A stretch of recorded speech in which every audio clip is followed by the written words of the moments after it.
Ano ba problema nila? Bakit hindi nila maayos ito? Pag tumawag kami kay Jay Santiago, mangangako. Pag tumawag kami dito kay Nepomuceno, mangangako. Ano ba problema nito? Kinakailangan pang ilapit na naman ito sa presidente? Well, yun nga ang sinasabi nila. Mayroon silang ginagawang joint administrative order na ito ay kasunduan ng Finance, DOTR, at saka ng DTI.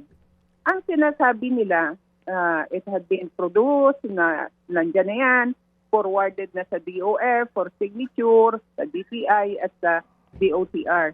Yung down na yan, sinasabi nila, it will cover their authority sa shipping line.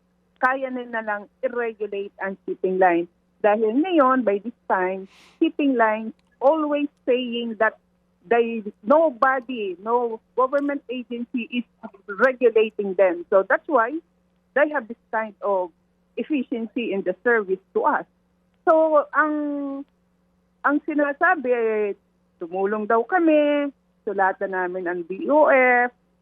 So yung mga tatlong agency na yon, na kung pwede i-fast track yung pagfirma doon sa JAW.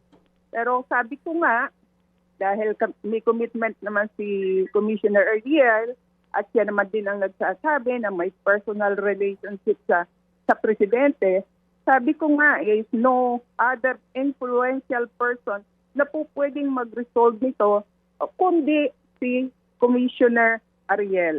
Mga kapatid, patuloy po kayong tumutok sa 105.9 True FM para sa totoong balita, impormasyon, music and entertainment. Mag-subscribe sa aming YouTube channel at podcast at sundan nyo kami sa Facebook, Instagram, X at TikTok sa True Network PH.